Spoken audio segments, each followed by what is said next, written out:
Hello, it's Master Tofuflower.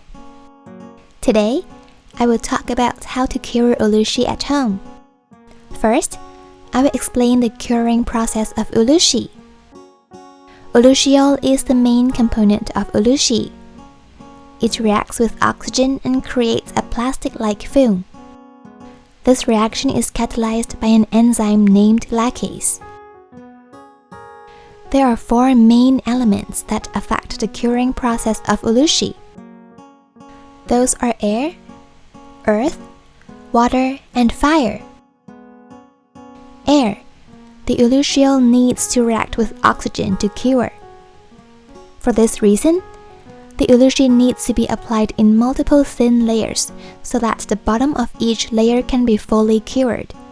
If the coat is too thick, the surface will be cured before the base and the Urushi will be wrinkled. Earth.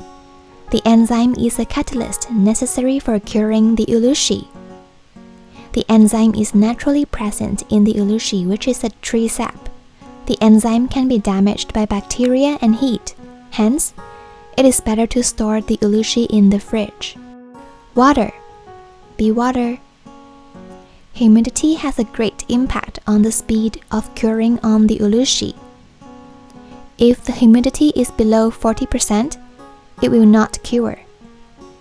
If the humidity is around 90%, it will cure within a few hours. Fire. The temperature will also affect the curing rate. Generally, it must be cured between 15 to 35 degrees Celsius.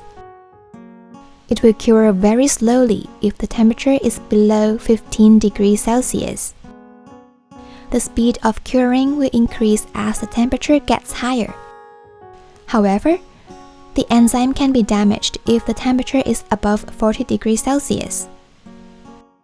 If the enzyme is damaged, the Urushi will never cure. As always, the secret ingredient is love. You will need to keep trying and experimenting until you are comfortable with the properties of Urushi. Your passion and perseverance is the key. The speed of curing will have a profound effect on the finishing color of Urushi.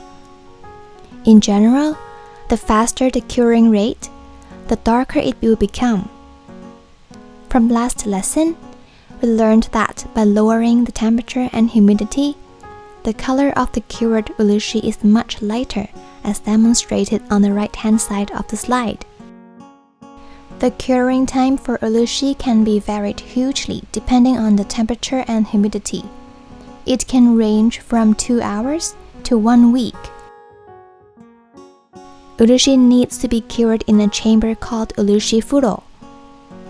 It can keep dust from sticking onto the wet Urushi and control the temperature and humidity during the curing process. I've lent my favorite hiding box to my servant. It can be used as a simple DIY furo. First, place the box in a warm room. To increase the humidity in the box, my servant sprayed water onto the inner sides of the box.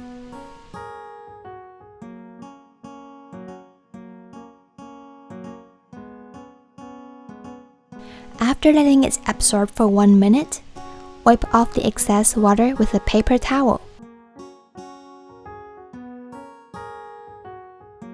Then, you can place your unfinished Urushi into the furo.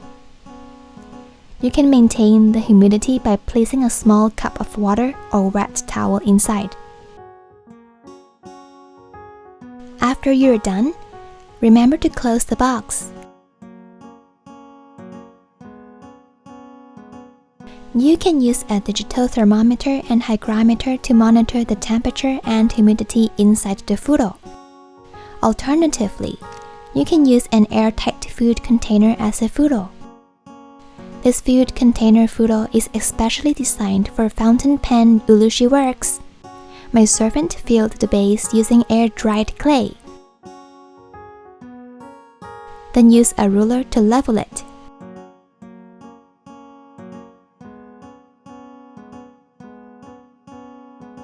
Use a copper tube to make some holes into the clay.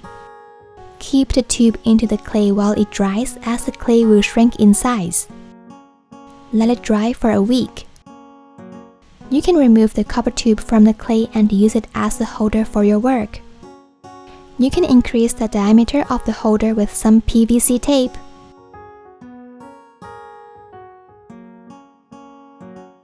It is useful to attach a thermometer and hygrometer in the funnel.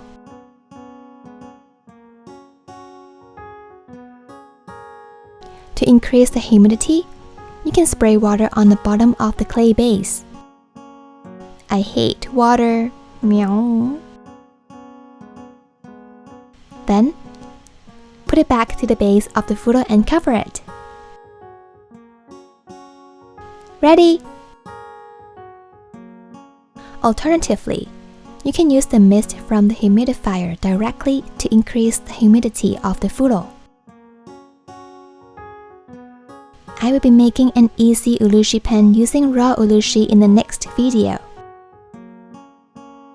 Stay tuned! Meow!